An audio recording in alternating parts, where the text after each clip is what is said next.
on rxmuscle.com and streaming live today on Facebook Live. This is Ask Dave, better known as hashtag Ask Dave on rxmuscle.com, brought to you by Species Nutrition. I'm your host, Sadiq Faruqi. This is your weekly 30-minute question and answer show with Dave Palumbo. All your questions on diet, training, supplementation, IFBB pros, competitions. This past weekend was the Arnold South Africa as well as the Pittsburgh Pro. We were joined by Chris Bumstead, who won the Classic Physique division. That interview is going to be up shortly on rxmuscle.com and the RX Muscle YouTube channel. Available now on rxmuscle.com is our interview with Johnny O. Jackson, winner of the 2017 Arnold South Africa. As we now bring in Dave Palumbo. Dave, now with the new studio, we're streaming live on Facebook, and I believe by next week, we should be back live streaming on YouTube. We are actually on YouTube, Sid, so you might not, it's the other way around. Next week we might go on Facebook Live as well, but we'll definitely be streaming on YouTube, and I know that's where all our subscribers know how to find the show, and so that'll be set in stone, so to speak.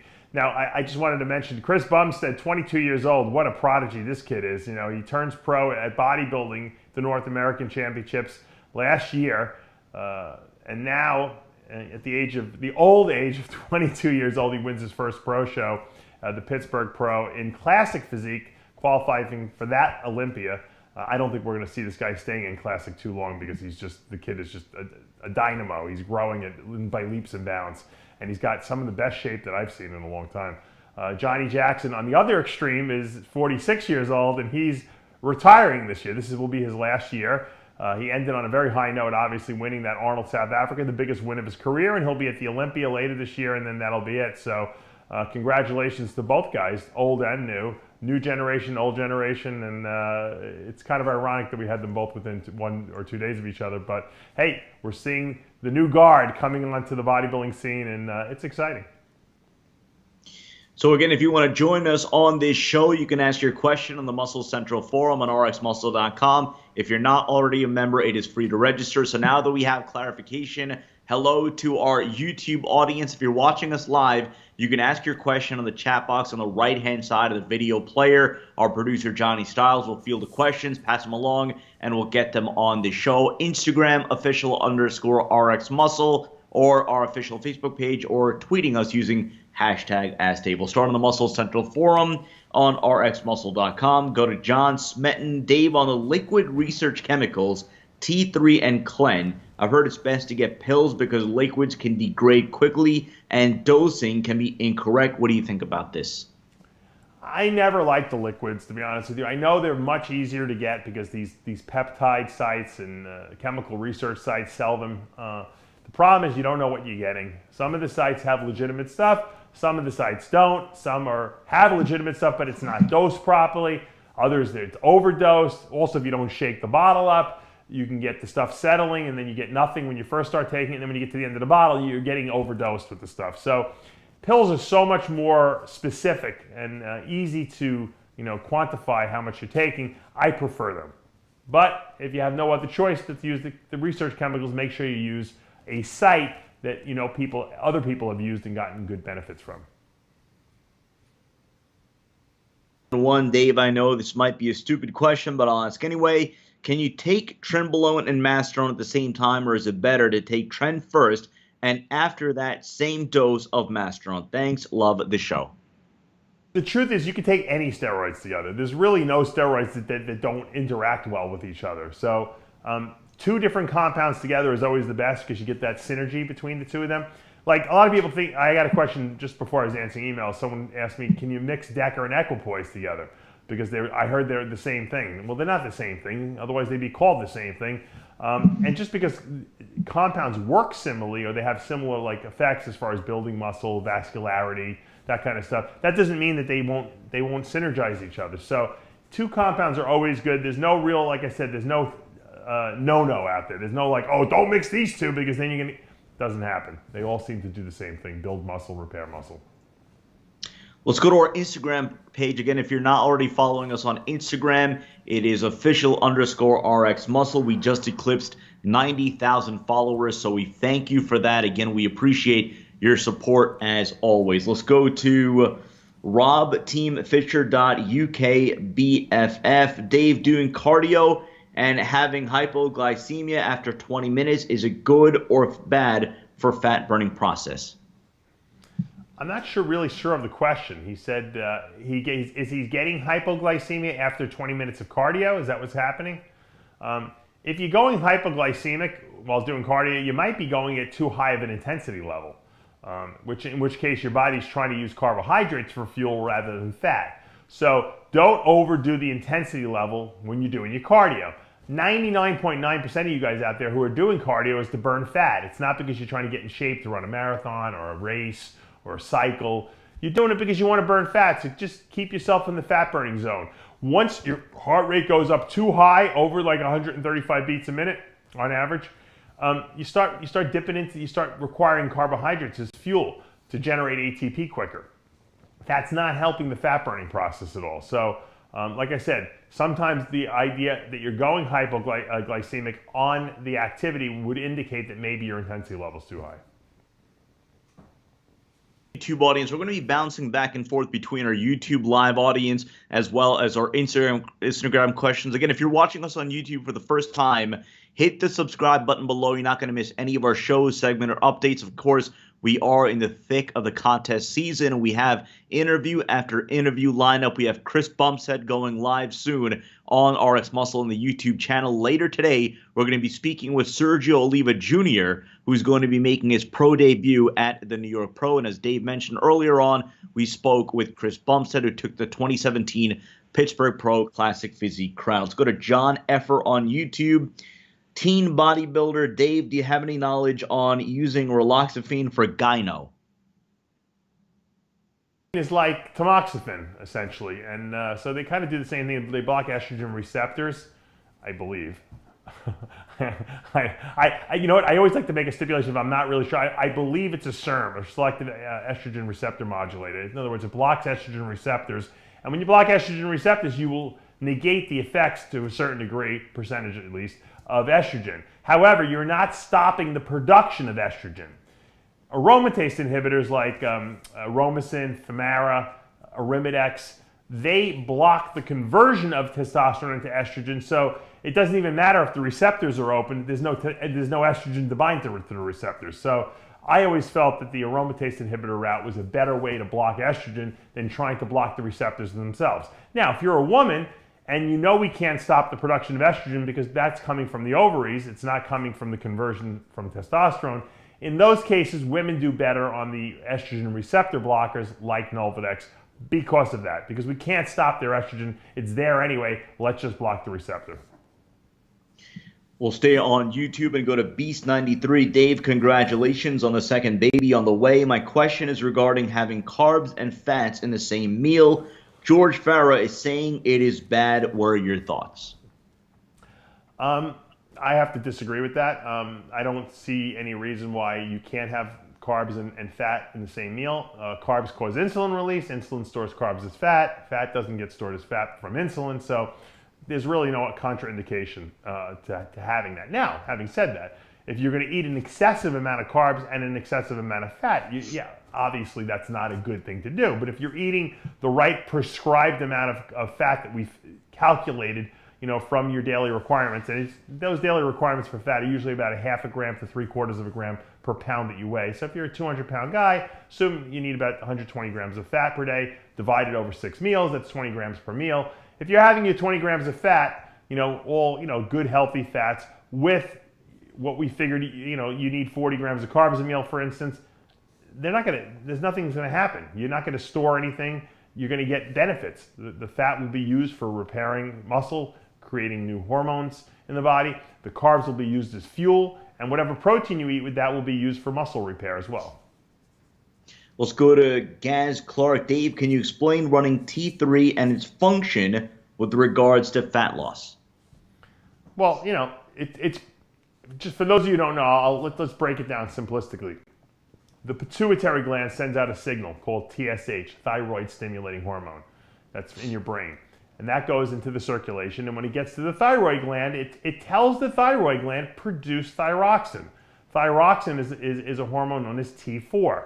That hormone, once it's released into the bloodstream, is inactive. It doesn't do anything.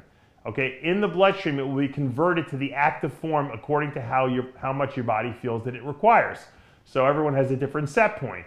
So, let's say person X has X amount of T3 required. Well, T4 will convert to X amount of T3, and then the T3, which is the active thyroid hormone, will actually, start working on the metabolism, whether it be building muscle, speeding that process up, whether it be breaking down fat, for energy, or metabolizing carbohydrates. Basically, thyroid hormone affects all three of the macronutrients. That's why if you take too much of it, you could theoretically lose muscle. Now, the reason that we take clenbuterol with Cytomel, or the reason we take growth hormone with Cytomel, is because those compounds preserve the muscle. So they'll metabolize the carbs and they'll metabolize the fat, but they won't touch the muscle. So in that sense, those compounds are called protein sparing, if you've heard that term before. But T3 is the active thyroid hormone that actually does something. And that's, if we can increase those amounts in the bloodstream, you're going to burn more fat. You're watching RX Muscle. You're watching RxMuscle.com, RX original programming. Ask Dave, your weekly 30-minute question and answer show. Right now, taking questions now from our Facebook page. Let's go to question about water manipulation. Let's go to Renee Dassler. Dave, what do you think about sugar alcohols in contest prep? He says he's 1 week out. Yeah, I don't like sugar alcohols. Everyone likes to say they're sugar-free. Yeah, but they're not carb-free. Sugar alcohols have carbohydrate content. I know some of them are not as absorbable as others, and I think the reason why a lot of these sugar alcohols are not absorbable is because they cause they basically cause you to have, they almost act like a laxative on your body. I don't know if any of you guys have ever consumed too much malitol or maltodol or xylitol or all those OL alcohols. They taste good, but man, do they mess your stomach up. So who knows if the fact that you're not, some people don't gain weight from them because they're pooping their brains out, but I wouldn't use them. I think that they're detrimental to fat loss, especially in people who are really sensitive and who every little calorie counts with. And guys that have crazy fast metabolisms, they can probably get away with a little bit of it. But once again, I don't like it because it causes your stomach to get all messed up, and that's going to affect absorption of the protein you're eating. So not a good thing to use while you're dieting. Similarly, Jimmy Vu on YouTube wants to know your take on consuming an occasional diet soda while on contest prep. Does it affect fat loss at a hormonal level, although they contain no calories? I think diet soda is okay. As long as you're not drinking excessive amounts, 4 liters a day, I think that a little diet soda is not such a bad thing. And a matter of fact, it gives you something to take the edge off that sweet, taste you have in your mouth. I'm all for it. I used to drink a lot of Diet Sprite or Diet, not Diet Mountain Dew, Diet, there was another, I didn't like the colas. I like the clear ones. And to me, man, that lemon lime taste, woo, was that good when you're dieting, man. Let's go stick with our Facebook questions. There's a good one here by Paul Turner. Dave, your preferred protocol with water and sodium manipulation prior to competition? Well, I'm not going to give you my whole protocol because it's going to take too long, and everyone is different. I've said this before. I believe in restricting sodium 1 day before, not before that. I keep it high before that. I don't taper water. I don't load water. 1 day before, I take away the sodium for the first the first 90% of the day, okay? Till 8 o'clock at night, 8:30 at night, the night before the show. I cut water intake then. At that point, I'll usually put a last meal in there that has some salt in it to balance electrolytes before bed, assuming the person's dry. If they're not and they're barely making it, I might not give them any sodium for that meal. So that's variable. I only use diuretics the day before the show, maybe a half a Diazide Friday morning, another half before bed. Other than that, I might only use 1/2, and it depends on what the person looks like. And that's really what I do. And then Saturday morning, on Saturday, I'll let people eat sodium in their diet. I just don't have them drink anything. I might have them drink half a cup of coffee in the morning, and that's all they're going to get until after prejudging. After prejudging, I might give them another 6-8 ounces of like diet soda or some water, maybe another half a diuretic at that point if they need it, and just coast right into the show at that point. So the less you change, I find, the better you look. Couple of things. Again, you're watching Ask Dave on RxMuscle.com, brought to you by Species Nutrition. Our producer, Johnny Styles, informs me that we are indeed streaming live on full HD 1080p. Again, we appreciate your patience through this whole process. Of course, Dave and family, Johnny and his family moved down to Florida. New studio, went through a transitional phase, but now they are situated in the new studio. I'm sure Johnny and Dave are going to give you a full behind-the-scenes tour of the new studios, but we are back to full capabilities with, the internet capabilities to live stream, and of course that's what we're doing now, and we appreciate your patience during this transitional process. Another reminder, on May 20th, the New York Pro, we're going to be there. We thank Yamamoto Nutrition for sponsoring our coverage, so you're going to get the full gamut with Dave, Chris, Johnny Styles, myself. We're going to be covering the show wall-to-wall May 20th, New York Pro, and of course we're going to be having interviews with the top competitors leading into the show. Let's go to Human Didashti on Facebook. Have Arimidex or Aromacin by themselves have been proven to increase testosterone? I mean, yes and no. Because if you happen to be one of these people that when you produce your natural testosterone, you convert a lot of it to estrogen, okay? What's essentially happening is it's not the estrogen that's the problem. It's the fact that you're losing your testosterone to estrogen. It's you're converting it. Now, everyone converts at different rates. I always found that I had a very low conversion rate. I didn't have a high estrogen level in my body by nature. I don't know what caused that or if it's genetic. So I never really needed to take a lot of aromatase inhibitor. But I know people that convert enormous amounts of testosterone to estrogen, and that's going to hurt their growth, especially if they're a natural athlete. So taking an aromatase inhibitor, you don't want to take too much, because if you lower estrogen too much, you lose your sex drive, and estrogen is necessary to sensitize the androgen receptors. Okay, so taking a little aromatase inhibitor when you do have a high conversion rate will stop a lot of that testosterone to estrogen conversion, leaving more testosterone to build muscle. So people who take aromatase inhibitors that are natural athletes that actually feel results and feel like they're growing better, it's because they probably aromatize a lot of their testosterone naturally. Jay Volpe wants to know your thoughts on arachidonic acid supplements for muscle building. It's interesting because when I always talk about essential fatty acids, when I talk about omega-6 essential fatty acids, okay, there's two families, the 3s and the 6s. The 3s are your fish oil, basically, you want to take. You want to try to get at least 3,000 milligrams of those a day. But your omega-6 fats, there's actually two essential fatty acids in that omega-6 family that are essential. One is gamma-linolenic acid, or GLA, which you find in evening primrose oil, which that's what I recommend people take because that is one of the anti-inflammatory ones. Those are one of the good guys. It does all good stuff in the body. And I usually recommend about 2,600 milligrams of primrose oil per day to get your GLA. That's why my Omega-Lyze Species Nutrition product is ideal because it contains 3,000 milligrams of the fish oil, which is your omega-3s, and 2,600 milligrams of evening primrose oil, which is your omega-6s, specifically the GLA. Now, the other omega-6 essential fatty acid is known as arachidonic acid. The problem is that if you eat chicken and eggs, you get tons and tons and tons of this stuff. Now, we do need some to build muscle, but too much causes excessive inflammation in the body, can lead to heart disease, arthritis, cancer even. So you don't want a lot of arachidonic, and because we eat so much naturally in our diet already, you don't need to supplement with it. Now, if you were a vegan vegetarian that ate no meat, eggs, or dairy, you probably would have low arachidonic acid.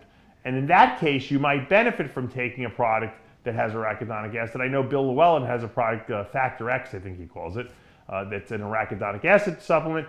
Great for vegans, not so good for regular meat eaters.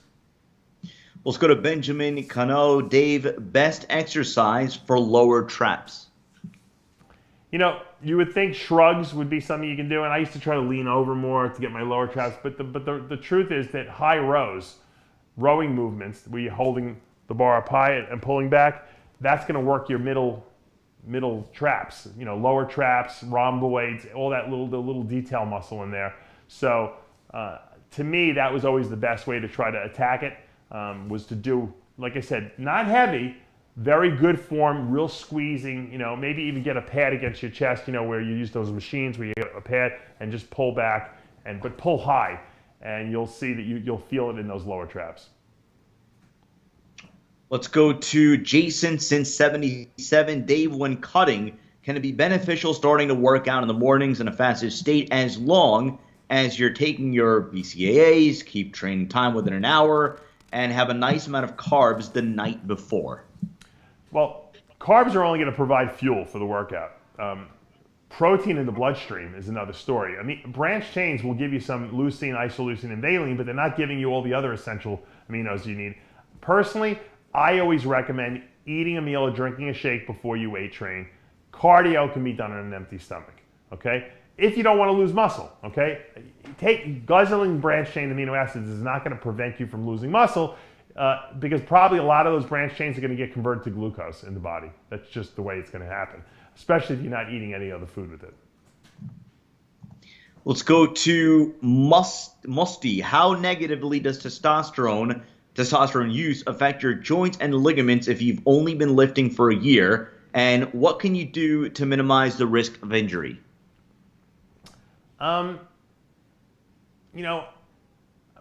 Repeat the question again, Sid. No problem. So how negatively does testosterone use affect your joints and ligaments if you've only been lifting for a year? And what can you do to minimize the risk of injury? I wanted to make sure they said negatively. I thought they said positively. Testosterone is not going to make your joints hurt. Now, granted, testosterone will increase muscle strength, which could put more strain on the tendons and ligaments. And don't forget, anabolic steroids only affect muscle tissue. They don't affect joint and connective tissue. So that could be a problem. But really, it's not gonna do anything negative to your joints. If your joints are hurting, it's either because you're not lifting right or because you're lifting much heavier because you're stronger on the testosterone, and that's irritating your joints. Let's go to Lee Carter Fitness. Dave, does whey isolate spike insulin? I mean, yes and no.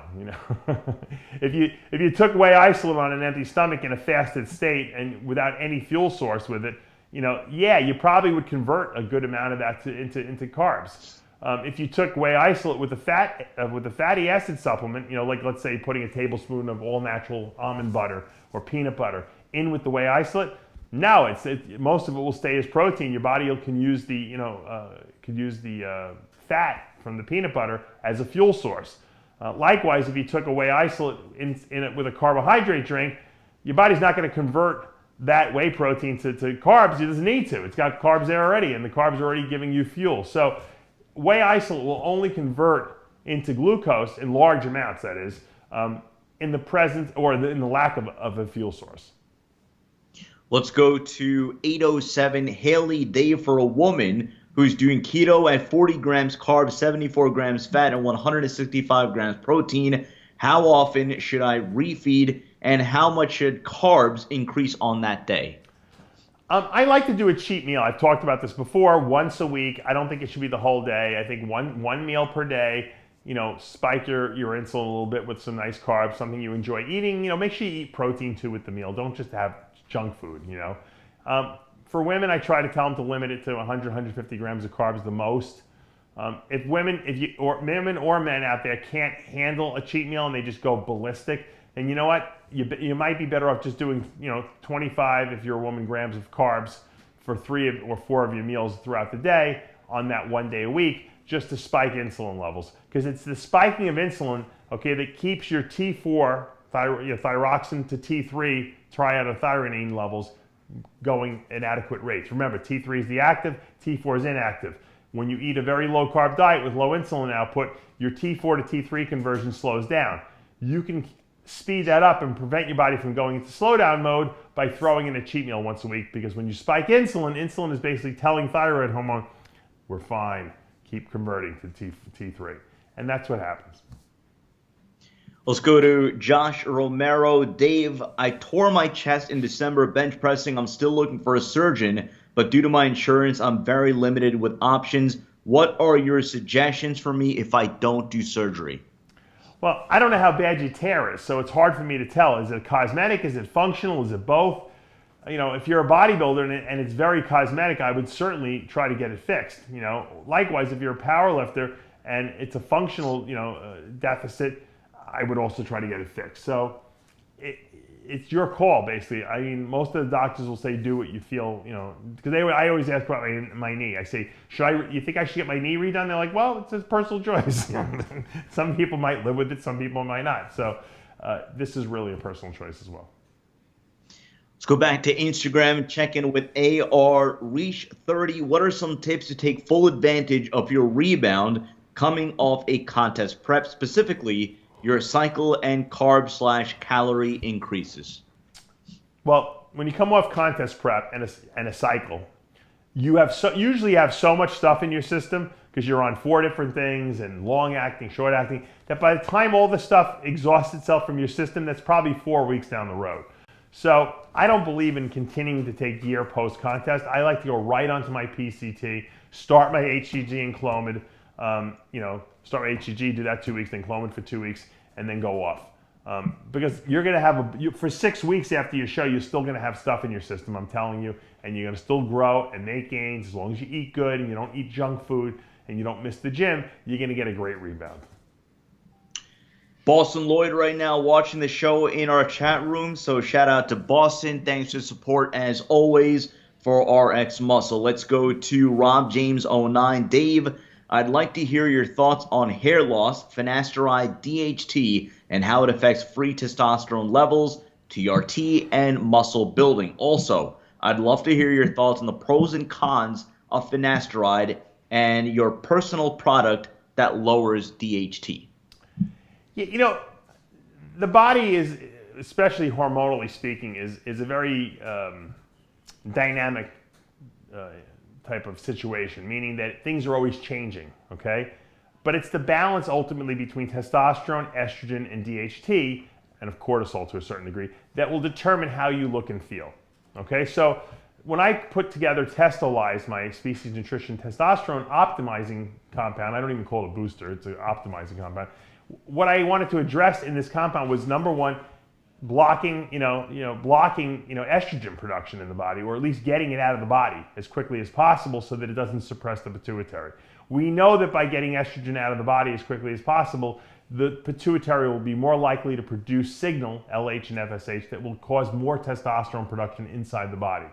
So that's number one. Number two is blocking DHT. Because you can't just get rid of estrogen, you got to get rid of the DHT. You got to block that conversion to DHT because we don't want the testosterone converting over to dihydrotestosterone, which we really don't need a lot of as adults.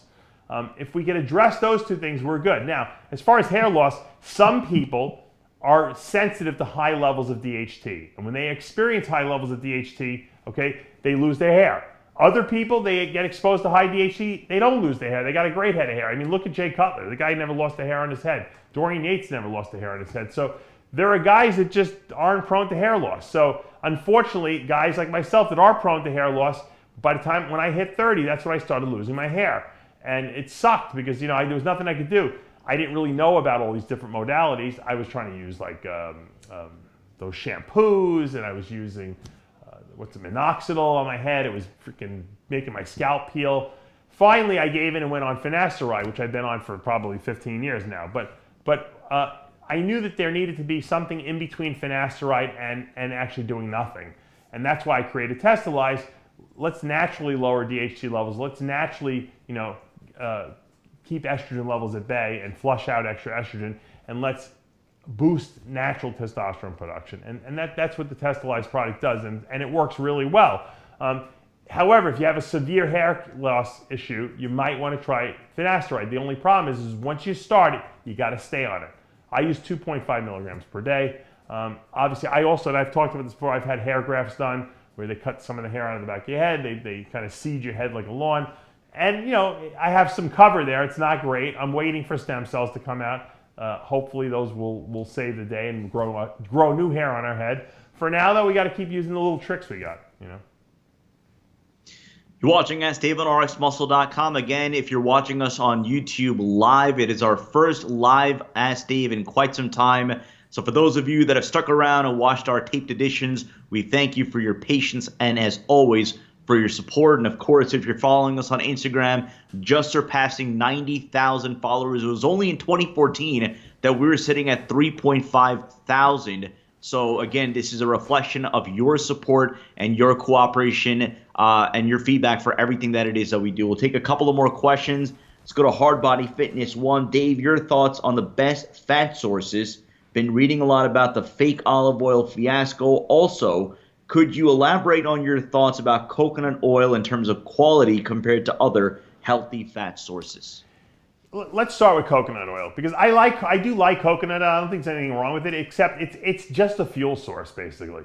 It's a medium chain saturated fat, so it's not an unhealthy saturated fat, but it's a saturated fat that really just gets used for fuel. If you're on a ketogenic diet, it can be turned into ketones, okay? If you're not, it'll just get used for fuel, because what we call it the fatless fat, because medium chain fats can get into the mitochondria to be oxidized for energy and fuel without a carrier necessary. And since there's no carrier necessary, this carrier being L-carnitine, it goes in immediately and gets immediately used as fuel. But it's not helping the muscle building and repair process. It's not helping synthesize hormones. So to me, it's kind of a waste of a fat on a diet. In an off-season scenario, yeah, you can use it, no problem. I like to use fats that not only provide energy and fuel for the body, but also have essential needs in the body. That's why I'm big on fish oil and evening primrose oil for essential fatty acids. For the actual clean burning monounsaturated fats, which are the heart healthy ones, like extra virgin olive oil and macadamia oil and avocado oil, I kind of have given up on olive oil. I used to always use olive oil. Even though I make macadamia oil, I always used it because I felt that it was a healthy oil to me, and I would alternate back and forth. But with the reports that most of the olive oil in the United States nowadays is made from soybean oil and it's fake, I stopped using olive oil. I don't use extra virgin anymore. I only use macadamia nut oil, the Species Nutrition brand we get from South Africa, which has the best soil in the world. I'm telling you, buy a bottle of the mac oil. You will thank me. It tastes delicious. You can cook with it. It doesn't burn. It doesn't oxidize. You don't have to worry about light being exposed to it like with olive oil. And it tastes really good. And I'm telling you, I probably guzzle down anywhere from 4 to 5 tablespoons a day at 15 grams of fat per tablespoon. So, and I feel great. I feel the more I eat it, the leaner I get, actually. We'll take one. It's from our good friend Ilyas.Ali. Dave, what do you think about the pros at the Pittsburgh Pro asking for crowd applause? It looked as if they were a bit upset as the crowd was not appropriating them as guest posers properly. And he mentions Dexter, Rami, Phil, Dallas, Ruli, and Sergio. I knew you did an Iron Rage on this particular topic, but I guess his question is about what you think of the pros kind of asking for applause, but then also about the crowd there perhaps not reciprocating in quite fashion that we would expect them to with those caliber of names. Right. Well, first of all, the crowd is not New York. In New York, it's a different story. The crowd goes crazy in New York. Having said that, also, it's such a long show between the pro show and the amateur show and the daytime and the nighttime that I think people are just exhausted. They're not even paying attention. Why, however, they wouldn't pay attention to Big Rami, Dexter, Phil. I mean, I can't get over it, but I'll say this. John Romano and I did this segment on begging for applause, and I think it's pathetic. I don't like it. I think it's annoying. I think it's just not professional. But I'm referring to that in a competition sense. So on contest day, you shouldn't be begging for applause.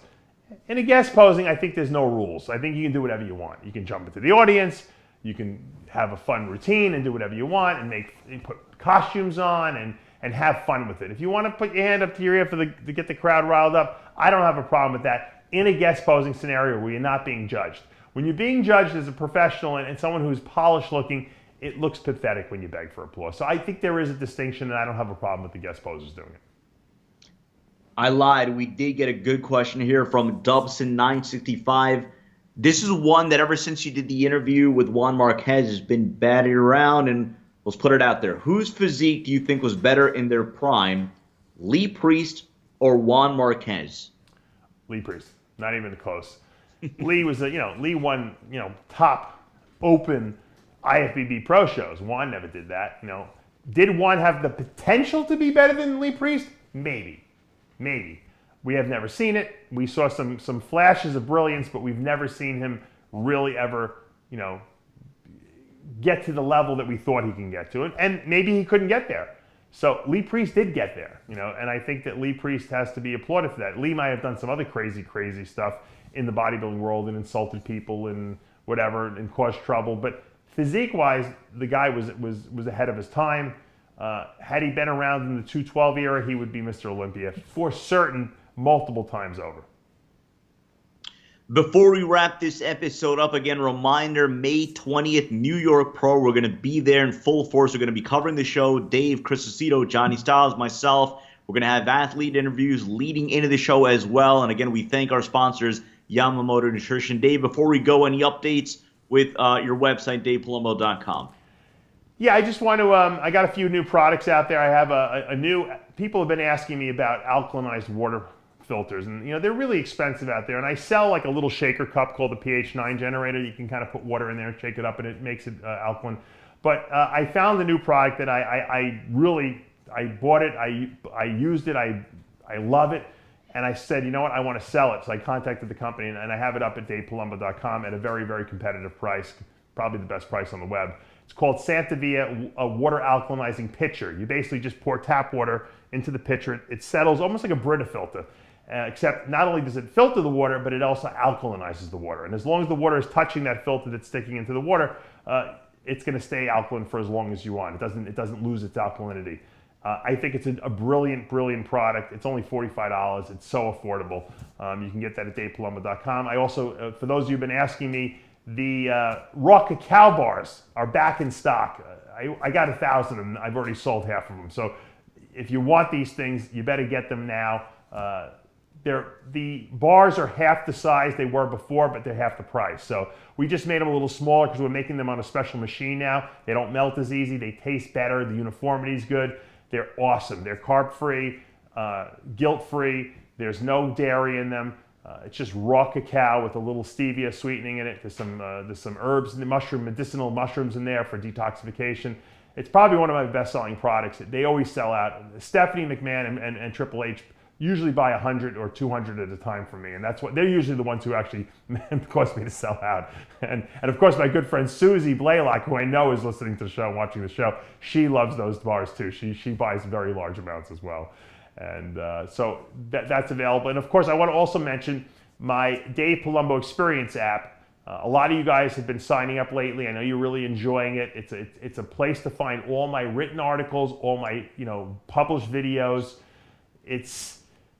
It's really like having your own coach for $29 a month, and it's updated daily with new stuff. I do an exclusive Q&A. If you like this Ask Dave segment, I do an exclusive one just for the app every week. Only the app members see that. And all the app members who join can ask me any question they want whenever they want. They hit it on the submit. We have a new Ask Dave Submit tab there. And the great thing that we just did, my program has just added, is all the questions that people are asking are getting put up in the general population there, so you can look at everyone's questions and see how I answered them. So it's a terrific thing. Johnny just flashed up my secrets to becoming a Diet Guru seminar. I don't even want to mention it, Johnny, because we actually sold it out. I actually sold. Not only did I sell it out, but it's oversold. I'm going looking for chairs now. I think I don't even know if we have enough chairs here. So it was so popular this year that it did sell out. I think someone signed up yesterday. 2 people signed up, and I thought I had closed it out, but I didn't. But it's going to be a great event. That's going to be May 27th in 2 weeks. And then we'll be planning the next one will probably be in August. So if the people who can't go to this one, you get the one in August, at the end of the summer. And because I'm going to be getting a little shoulder surgery. Well, it's not a little shoulder surgery. I'm going to be getting a shoulder replacement on the left shoulder July 10th. So I'll probably be out of commission for a couple weeks, at least, a little groggy. By August, I should be, back in the swing of things. So we'll probably have the next course at the end of August, beginning of September. And then, of course, the Olympia will be in September. Also, Johnny Styles and I are going to be out in Milan, Italy on, what is it, Johnny? May 8th? No. June 8th. I believe June 8th through 11th. We'll be out at Yamamoto's production facility, which is going to be super exciting. We'll be doing a video showing you guys where those products come from, how they're made, who's running the show over there. We'll be going to my good friend Alessandro Savi's house hopefully for dinner. From his mother will make us a little dinner, and we'll be taking him to the gym. He'll be about a couple weeks out from his show, so he'll be looking like a super freak for certain. And I'm looking forward to that little trip as well. And of course, we'll be at the New York Pro in 2 weeks, May 20th, to see who will be crowned the next New York Pro champion. Super exciting stuff. Sid, it's the busy season. This is where things start to pick up, and then of course, before we know it, we're going to be bringing you Olympia interviews leading into that show. So on that note, that's going to do it for this episode of Ask Dave. For Johnny Styles, Dave Palumbo, I'm Sadiq Faruqi, reminding you to keep it locked to rxmuscle.com.